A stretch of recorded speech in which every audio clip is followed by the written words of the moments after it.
Guys আজকের পর থেকে তো আমি বাজার থেকে ক্লে কিনবই না। আমি এমন একটা রেসিপি শিখেছি যা দ্বারা হচ্ছে বাসায় ক্লে বানানো যায়, যেটা ওয়ার্ক করে। হ্যাঁ, আমি আজকে বাসায় ক্লে বানাবো। তোমরাও যদি আমার মতো বাসায় ক্লে বানাতে চাও তাহলে অবশ্যই আম্মুর থেকে অনুমতি নিয়ে নিবে, কারণ হচ্ছে আজকে আমরা এমন এমন জিনিস ইউজ করবো যেগুলো হচ্ছে আম্মুর অনুমতি নিয়ে করতে হবে। 어젯밤과 함께 떠나갔던 안개는 나를 전혀 바라보지 않잖아. 우리 둘 사이 관계는 깊지 않아 보이는 거 알잖아. তো গেছে অ্যাট ফার্স্ট হচ্ছে যে আমি একটা বাটি নিয়েছি, চিন্তা করুন এই বাটিতে আমরা খাই না। তো এখানে হচ্ছে যে আমি 4 চামচ আটা দিয়ে দিয়েছি। এরপর হচ্ছে যে আমি লোশন দিয়ে দিয়েছি, কজ হচ্ছে এটাকে ফাঙ্গাস প্রতিরোধী করবে।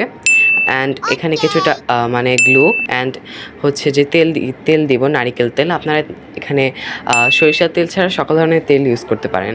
এরপর আমি আরও গ্লু দিয়ে দিয়েছি যাতে আমার আরও কনসিস্টেন্সিটা ভালো হয়। দেন হচ্ছে যে আমি পানি দিব পরিমাণ মতো। আমি পানি প্রথমে কম দিয়েছি, এরপরে মাখতে মাখতে আমার যতটুকু প্রয়োজন হবে ততটুকু পানি দিব। তো এখন আমি এটা ভালো মতো মাখবো। তো এই ভিডিওটা করার সময় হচ্ছে আমার সাথে একটা পোপাট হয়েছে, সেটা হচ্ছে যে আমি যে একটা জিনিস বানাইছি, হ্যাঁ ওইটার আমার ভিডিও অন করতে পারিনি। কজ হচ্ছে যে আমি এটা এই যে তারপরে মাখা শেষ করে আমি একটু দোকানে গেছিলাম একটা জিনিস আনতে। তো এরপর হচ্ছে যে আমার ভিডিও অন করতে মনে ছিল না, আর আমি চেকও করি নাই। আমি হচ্ছে যে ওই স্ট্রাকচারটা বানিয়ে ফেলছি ক্লে দিয়ে, যার সাথে আপনাদেরকে দেখাতে পারি নাই। আমি একটা মানে শর্ট ভিডিওতে আপনাদেরকে বানিয়ে দেখাবো। তো এখন হচ্ছে যে আমার এটা মাখা শেষ। এখন হচ্ছে আমি একটা বাবল পেপারে মুড়ে একটা তেল দিই, আমি করে বাবল পেপারে মুড়ে দিয়েছি। তো এখানে হচ্ছে যে এটাই বানাইছিলাম। এটা হচ্ছে আমার ভিডিও করতে মানে আপনাদের বললামই, এটা হচ্ছে আমার নিউ সেট আপ, যেটার ভিডিও আসবে। তার মানে বুঝতে পারেন যে আমি মানে কতদিন শুকাইছি এটা। কারণ হচ্ছে যে আমি যখন এটা বানাইছিলাম তখন এটা আমি পানি দিয়ে শেপ দেওয়ার চেষ্টা করছিলাম, বাট এই ভুলটা কখনো করবেন না।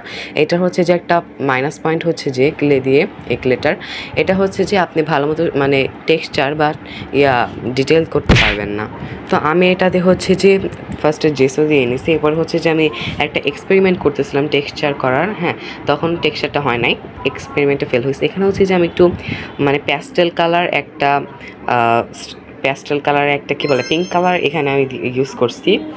তো এখানে পিঙ্ক কালার ইউজ করার পর এখানে হচ্ছে যে আমি ভিরিডিয়ান কালার নিচ্ছি, যেহেতু এটা হালকা একটু প্যাস্টেল এবং এই কালারটার সাথে খুবই মানানসই হইতেছে। দ্যাটস আমি হচ্ছে যে এখানে ভিরিডিয়ান কালারটা অ্যাপ্লাই করছি।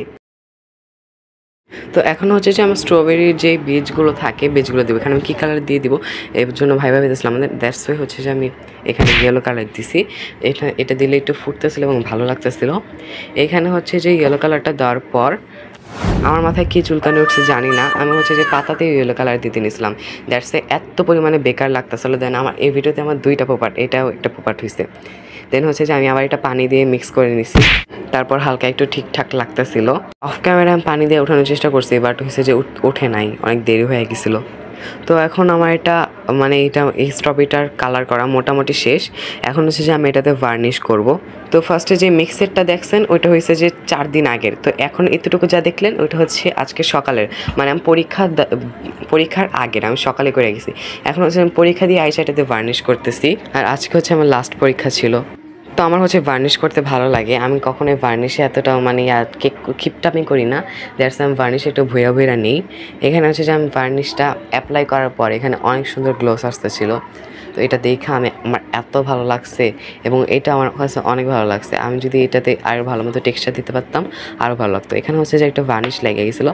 আমি চাই না যে এই ম্যাটটাতে একটা গ্লসি ভাব আসুক, যেহেতু এটা একটা ম্যাট ফিনিশ, একটা matte cutting matte. That's way আমি এটা মুছে নিয়েছি। তো ফাইনাল রেজাল্টটা কেমন হয়েছে অবশ্যই জানাবেন। একটা সিনেমেটিক ভিউ দেখতে থাকেন। 어젯밤과 함께 떠나갔던 안개는 나를 전혀 바라보지 않잖아. 우리 둘 사이 관계는 깊지 않아